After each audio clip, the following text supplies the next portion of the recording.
Bonjour tout le monde. Alors pour les personnes qui découvrent ma chaîne, je voudrais vous souhaiter la bienvenue. Et aux personnes qui sont abonnées ou qui me suivent régulièrement, je suis ravie de vous retrouver. Nous allons aujourd'hui découvrir ensemble un tarot que j'ai acheté de manière impulsive, ce qui ne m'arrive pas, ce qui ne m'arrive plus maintenant depuis quelque temps parce que j'ai une collection de tarot et oracles assez conséquente et j'ai vraiment décidé maintenant de ne plus investir dans de nouveaux jeux, à moins qu'il ne s'agisse d'un tarot ou bien d'un oracle qui soit vraiment très spécifique et qui vienne amener quelque chose de différent dans ma collection. Donc, je suis professionnelle et au fil des années, j'ai construit une belle collection de différents jeux qui me permettent de me relier à différentes énergies pour les amener dans des tirages, dans des ateliers, des formations ou bien des accompagnements avec mes clients, mais également dans ma propre pratique personnelle et spirituelle. Et je suis sur un site de seconde main et ce tarot est apparu dans le film de suggestion et il m'a immédiatement parlé. Il est vraiment venu toucher quelque chose de très profond en moi et je vais avouer que ça fait environ 3 à 4 jours que je l'ai maintenant et j'ai passé quelque temps avec lui. Et je suis maintenant vraiment convaincue que c'est un tarot qui va avoir une place très spéciale et très spécifique dans ma collection pour moi-même. Et ensuite, eh bien, j'ai aussi l'intention de l'intégrer dans mon travail avec les clients lorsque ce sera approprié. Donc, je vais vous parler du Rhythm and Soul Tarot qui a été créé par Stacey Williams, un tarot imprégné dans les rythmes de la musique américaine. Ce tarot n'est pas disponible sur les sites marchands habituels comme Amazon. Il a été créé par une artiste indépendante américaine et j'ai vu qu'il semble être disponible sur le site du Salon des Arcanes. Et ce tarot n'a pas été traduit en français. Donc je vous montre la boîte avec cette couverture qui est absolument magnifique et je dois dire que la couverture a vraiment été un facteur majeur qui m'a décidé à acheter ce tarot. La boîte est vraiment magnifique et je vais lire la description qui est proposée. Prenez la route à travers l'esprit du blues, du jazz, du rock et de la country avec un tarot qui danse au rythme de la musique américaine. Le tarot Rhythm and Soul suit le chemin de la musique le long des routes des genres musicaux qui ont été fondateurs en Amérique, le jazz, que nous retrouvons dans la série des bâtons, le blues qui correspond à la série des coupes, le rock and roll pour la série des épées et enfin la country pour la série des pentacles. Avec des illustrations peintes à la main qui puisent dans les signes et les symboles du sud américain, ce tarot est non seulement un outil de divination mais également une histoire visuelle riche en couleurs de la musique pop au début du XXe siècle à la Memphis. Donc, le tarot a été créé par Stacey Williams, créé et illustré par Stacey Williams. Et le coffret comprend 80 cartes ainsi qu'un livre de 220 pages. Alors, le coffret s'ouvre sur le côté comme ceci. Et il est magnifiquement décoré à nouveau à l'intérieur. Donc, pour commencer, nous avons un livre qui est assez conséquent, donc 220 pages, comme c'est décrit au dos du coffret. Et il y a ces séparations qui ont été prévues, donc les majeures et ensuite les 4 séries. Alors, le tarot a été publié en 2024, donc il est très récent. Et il est magnifiquement décoré et illustré. Donc au niveau de la table des matières, nous avons tout d'abord un forward. Première introduction de Amanda Hughes. Ensuite, entrée dans le Rhythm and Soul. Les cartes, les majeures, les mineures, la signification des nombres, les personnages, les cartes bonus, un guide des cartes avec les descriptions et ensuite différents tirages qui ont été créés spécifiquement pour travailler avec ce tarot. Donc à nouveau de superbes illustrations en couleur.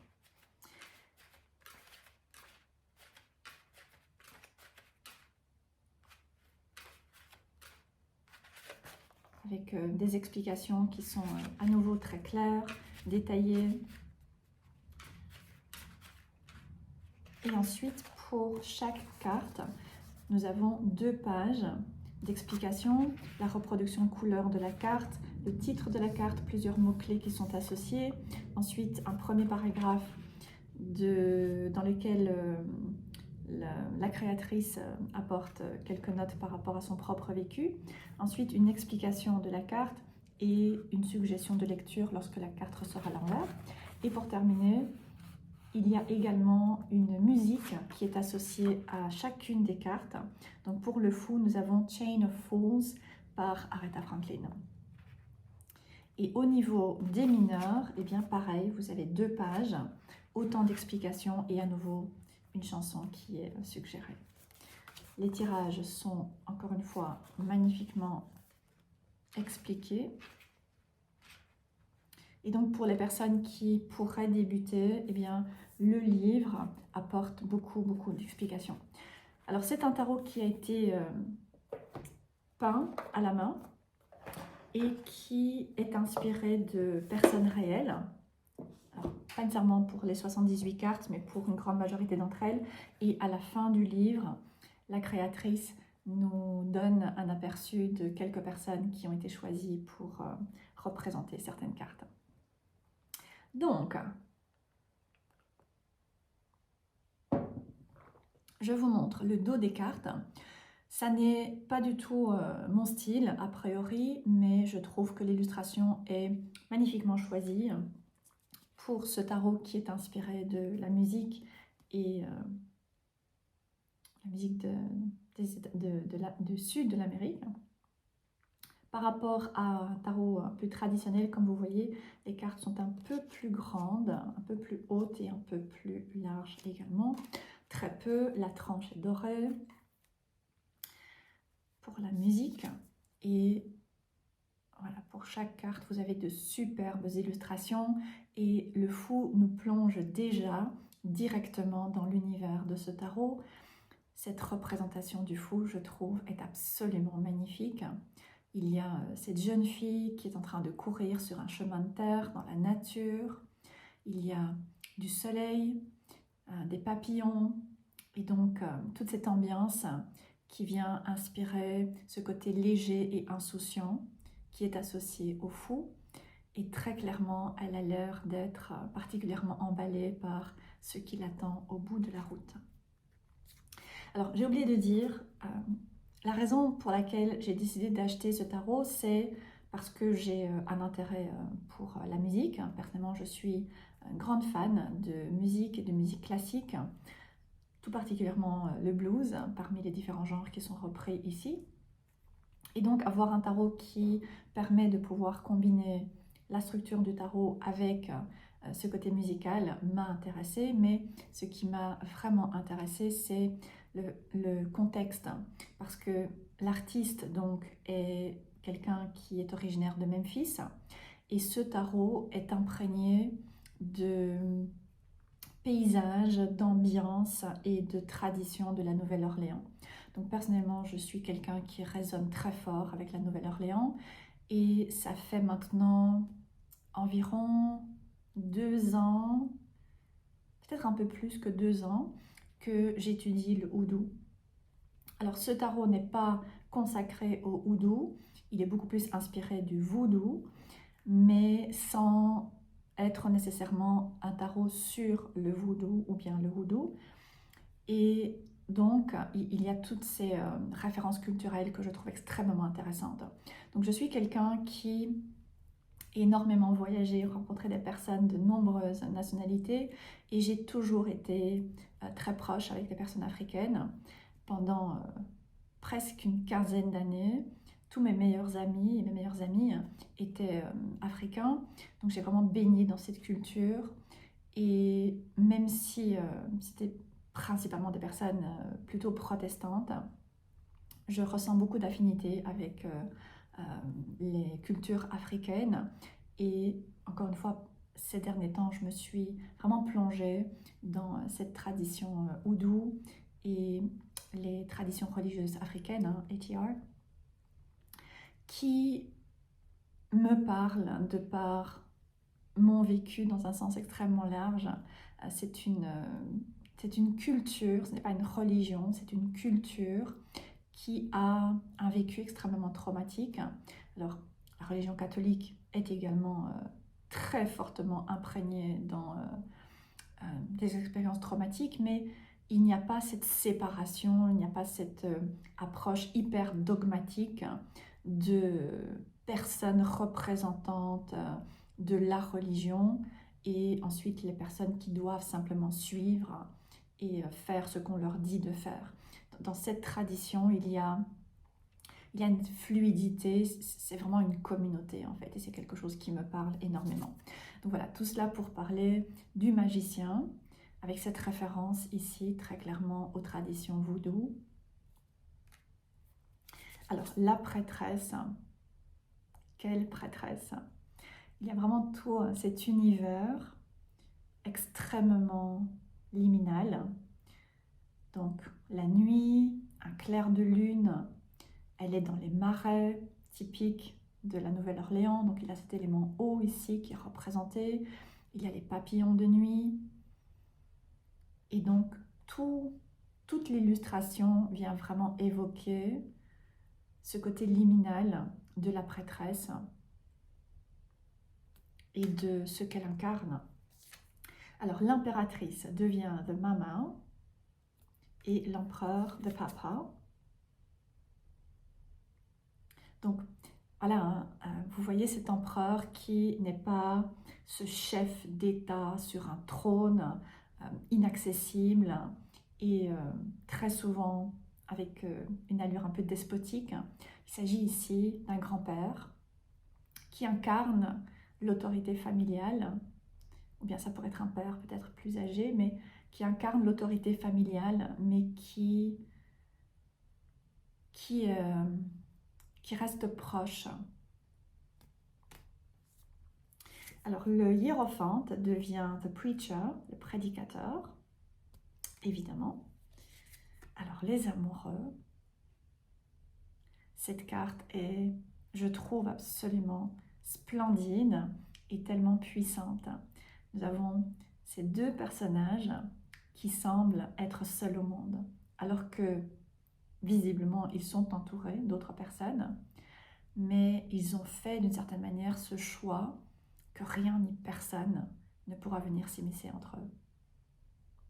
Donc une superbe représentation des amoureux. Pour le chariot, évidemment la Cadillac rose, un peu cliché, mais je pense que parfois les clichés sont bienvenus. La force est représentée ici, est remplacée ici par passion. L'ermite, une autre carte superbement illustrée qui nous permet de saisir le sens de l'ermite. Il y a cette ambiance nocturne avec juste un croissant de lune et la lampe Hurricane Lamp, qui vient ici nous montrer que l'ermite apporte de la lumière dans l'obscurité. La roue de fortune est représentée par un disque, évidemment. Alors, justice est splendide. Cette chanteuse de gospel est une magnifique manière de représenter justice, et il s'agit de Mahalia Jackson qui a accompagné Martin Luther King Jr. dans les mouvements activistes, boycott, etc. Donc c'est un personnage vraiment emblématique de défense des droits de personnes opprimées. Donc un excellent choix, tellement riche, avec tellement de profondeur, ce qui rend ce tarot, je trouve, très vivant. Pour le pendu, nous avons Upside Down, la tête en bas, la mort, une représentation tout à fait emblématique de la tradition voodoo, hoodoo, etc. Alors, tempérance devient l'harmonie. Il y a pas mal de noms qui ont été changés dans ce tarot et typiquement, ce n'est pas quelque chose que j'apprécie. La structure du tarot vient jouer un rôle très spécifique. Et donc pour moi, c'est important de respecter cette structure. Je suis quelqu'un de relativement traditionnel et conventionnel de ce côté-là.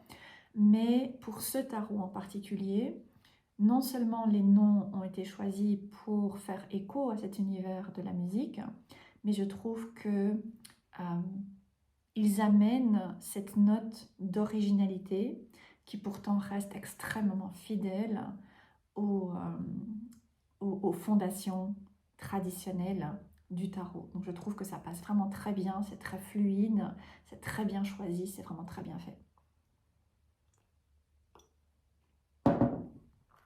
Alors nous en sommes au diable.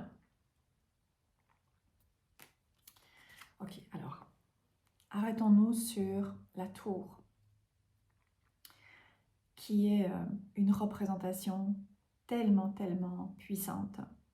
Donc il ne s'agit pas, comme dans la plupart des tarots, d'une simple tour qui est frappée par la foudre. Nous avons ici ce manoir qui est typique de l'ère de l'esclavage, l'esclavagisme. Et donc, nous retrouvons ici ces grandes maisons avec ces familles riches qui avaient des esclaves et qui très souvent maltraitaient les esclaves. Alors, pas tous évidemment, mais dans une grande partie des cas, c'était ce qui se passait.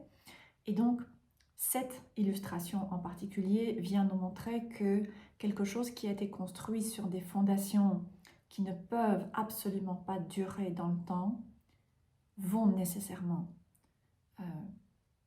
se retrouver confrontés à la foudre de la tour. Magnifique. Alors, l'étoile, la lune. Les cartes sont tellement riches. Je pense que je pourrais passer facilement 20 à 25 minutes à parler de chaque carte et des différents symboles et de la symbolique et des références culturelles, etc. Ici, pour le soleil, nous avons une référence au Sun Records Company, la maison de disques. Donc, il y a cette richesse, il y a cette profondeur à ce tarot qui le rend tellement vivant et puissant. Le jugement est remplacé par le Ion. Et nous avons pour terminer le monde. Donc voilà, superbe majeur. Et l'artiste a ajouté 2 cartes. Tout d'abord, Rhythm, le rythme, avec ici le rythme de la nature qui pulse de vie. Et ensuite, Soul. Et cette chanteuse qui est littéralement en train de laisser son âme s'exprimer pour elle. Et je ne sais pas si vous voyez la caméra, mais l'âme est en fait représentée juste à côté d'elle. Donc voilà pour les majeurs. Ensuite, au niveau des mineurs, nous démarrons avec la série des jazz pour les bâtons, 2 de jazz et le French Quarter, le 3 de bâtons, le 4. Alors pour le 5 de bâton, nous avons cette référence aux festivités du Mardi Gras. Tout comme pour le 6 de bâton avec la reine du Mardi Gras. Une représentation différente. Donc typiquement, nous avons un personnage sur son cheval. Ici, nous avons la reine sur son char ou sur son carrosse. Mais la symbolique du 6 de bâton elle est présente et elle est splendide, je trouve. Une autre référence aux festivités du Mardi Gras ici avec le 7. Le 7. Alors, le 8. 9 de bâton. Alors, 10 pages. la reine de bâton est évidemment l'illustration que nous retrouvons sur la couverture de la boîte. Et il s'agit de l'épouse de Louis Armstrong. Magnifique personnage pour incarner la reine de bâton. Et ensuite, nous avons un autre personnage tout à fait magnifiquement bien choisi pour incarner le roi de bâton.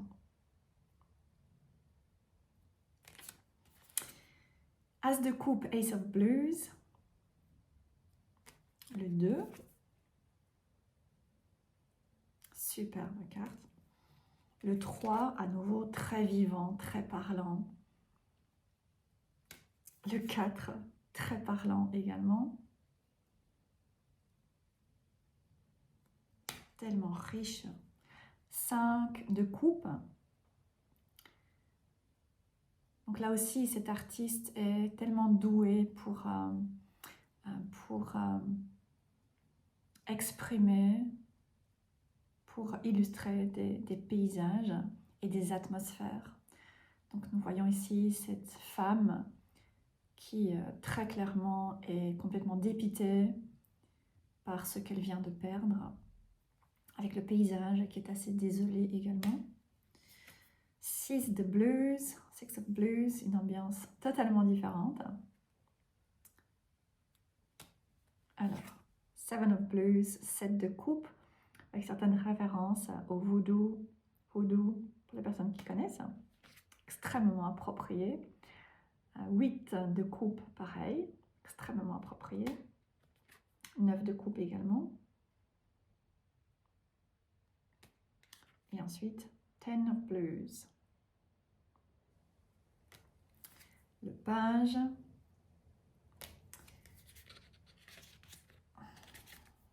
Pour les épées, nous avons des axes.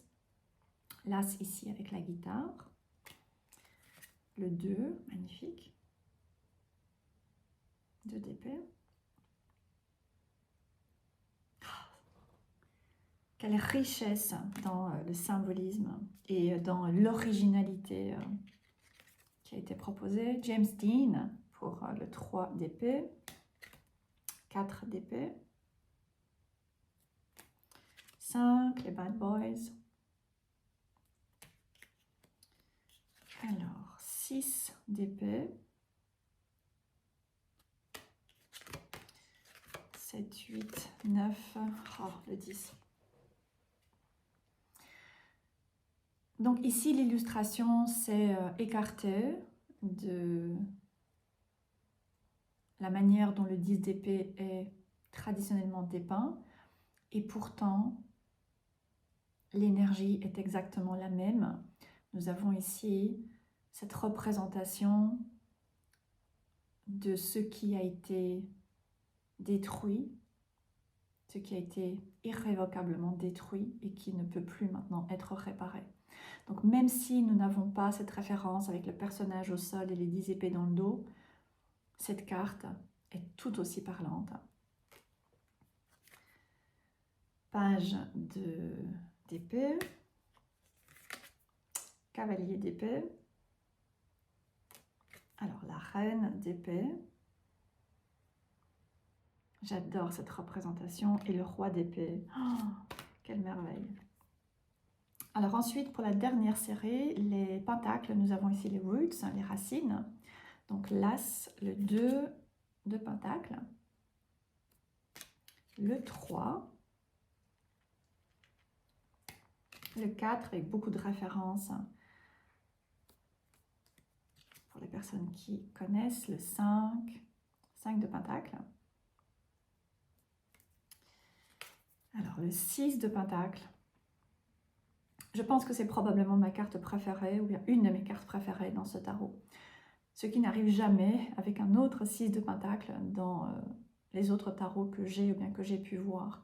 Mais cette carte a une symbolique qui est tellement riche, qui est tellement puissante et tellement profonde que c'est vraiment venu toucher quelque chose et transformer quelque chose en moi, ce qui était absolument nécessaire pour pouvoir ramener un équilibre.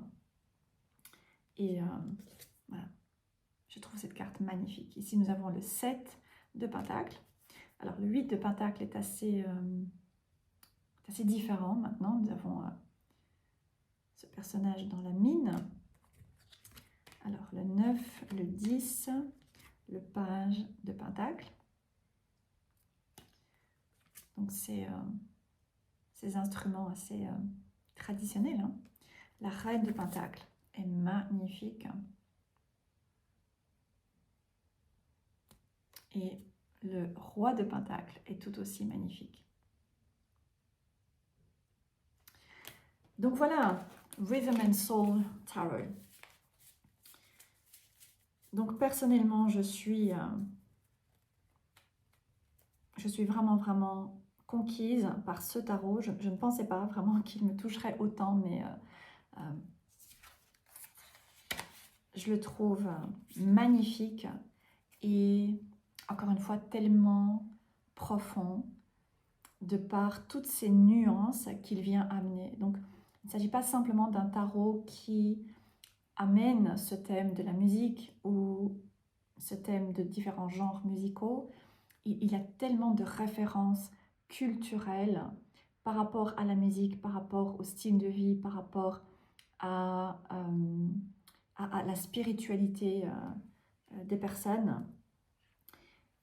Et même si ce tarot est légèrement, s'écarte légèrement du système du Rider-Waite-Smith traditionnel, de par les illustrations et de par les différents noms qui ont été choisis, je trouve que le niveau d'originalité de la personne fait que ce tarot est un véritable chef-d'œuvre.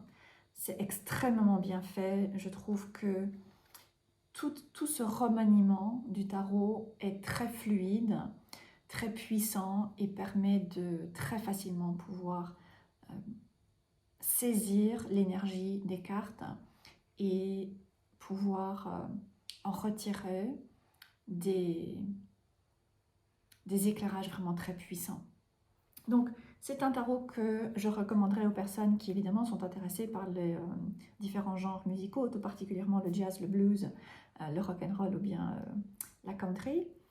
Maintenant, au-delà de cela, je trouve que c'est un tarot qui vient amener de la vie et qui vient aider à mettre du mouvement. Donc, il pourra très certainement convenir aux personnes qui peuvent se sentir coincées ou bien aux personnes qui ont vécu des difficultés ou des traumas et qui ont tendance à vraiment s'accrocher à ce qui peut leur apporter un certain sentiment de sécurité dans leur vie, que ce soit par rapport au travail, que ce soit par rapport au style de vie, ou bien par rapport aux relations, etc. Donc, je vais très certainement l'utiliser avec des personnes qui sont prêtes à travailler sur certains traumas pour se libérer, pour remettre de la vie et du mouvement dans leur vie. Et il conviendra également aux personnes qui ressentent fortement les choses parce que les paysages sont extrêmement évocateurs, je trouve, et ils dépeignent vraiment des ambiances auxquelles c'est très facile de pouvoir se connecter et de pouvoir vraiment ressentir la richesse des énergies qui sont dépeintes. Donc voilà, je vais personnellement l'utiliser. J'ai pris du temps maintenant pour me familiariser avec lui, pour le découvrir, pour regarder les différentes illustrations des différentes cartes. J'ai commencé à créer un journal pour y noter mes premières impressions. Donc je n'ai pas encore lu le livre. J'ai parcouru assez rapidement, mais je n'ai pas encore lu le livre. Pour moi, avec ce genre de tarot, c'est vraiment important de commencer par créer ma première connexion personnelle. Et donc, je prends un temps pour regarder chacune des cartes, voir comment elle me parle, voir ce qu'elle vient éveiller et évoquer en moi. Je prends des notes et ensuite, je vais commencer à réaliser des tirages également. Là aussi, prendre des notes et seulement après, je prendrai le livre et je commencerai à m'intéresser aux différentes suggestions que la créatrice a proposées. Donc c'est ma manière de procéder et étant donné que, comme je le disais, hein, il s'agit d'un tarot que j'ai acheté en seconde main, je voulais également rapidement montrer comment je nettoie ce type de jeu. Donc ce jeu n'est pas neuf, il a été acheté par quelqu'un, il a été manipulé par quelqu'un. visiblement très peu parce que le tarot est en excellent état, mais malgré tout, il y a des énergies dans ce tarot que je n'ai pas envie de pouvoir garder. Et donc, j'ai l'intention de nettoyer ce tarot. Donc, comment est-ce que je m'y prends? J'ai de Florida Water, de l'eau de Floride, qui est un alcool que l'on retrouve dans les traditions voodoo, hoodoo, etc. Donc, qui est tout à fait approprié pour ce type de tarot, qui est composé principalement d'alcool avec quelques plantes et quelques huiles essentielles, typiquement du citron, de l'orange, de la bergamote et de la lavande ou bien de la rose. Maintenant, ça dépend un petit peu des différentes marques qui peuvent quelque peu modifier la recette, mais de manière générale, ce sont typiquement ces types de plantes et de fleurs que l'on retrouve. Et donc, ce sont des essences florales ou des plantes, je veux dire, qui ont des propriétés purificatrices d'elles-mêmes, en plus de l'alcool. J'ai ensuite un linge, rien de très spécifique. Et je vais commencer par nettoyer la boîte avec cet alcool. Donc je considère que la purification, ça commence par le physique. Avant de s'intéresser à l'énergétique, voilà, je vais nettoyer pour commencer la boîte. Et ensuite, je ferai pareil avec le livre. Alors, j'ai une bougie qui est toujours allumée lorsque je réalise un travail de purification ou bien pratique spirituelle ou magique, quelle qu'elle soit. Et je n'ai pas simplement allumé la bougie, j'ai également posé une intention à travers une invocation. Donc voilà, je nettoie la boîte, je nettoie le livre. Ensuite, je vais également nettoyer le tarot, chacune des cartes. Je vais prendre un temps pour les nettoyer une à une, ce que je ne vais pas faire à la caméra pour éviter de passer probablement 25 minutes à le faire. Et une fois que c'est fait, je vais prendre la bougie, je vais passer chacune des cartes dans la flamme de la bougie. Je travaille avec l'élément feu comme élément purificateur, surtout pour ce tarot, ça me parle vraiment Rhythm and Soul. L'élément feu me parle vraiment beaucoup. Et je terminerai par en le passant dans de l'encens. Alors personnellement, je n'utilise pas de la sauge blanche parce que il y a une consommation horriblement excessive de la part de la communauté New Age, et donc cette plante est maintenant en voie d'extinction, et très souvent les sauges qui sont vendues, les bâtons de sauge, ne sont pas éthiques ou bien ne sont pas durables, etc. Donc j'utilise de la sauge blanche, mais je la réserve uniquement lorsque c'est nécessaire, lorsque c'est approprié et pas à tout va. Donc il y a de nombreux autres encens qui ont des propriétés purificatrices ou bien qui vont pouvoir amener, qui vont pouvoir permettre de consacrer, par exemple, consacrer un tarot, bien des outils, etc. De prime abord, j'ai probablement envie d'utiliser du Midnight Black Champa, je pense. Ça me parle bien pour ce tarot.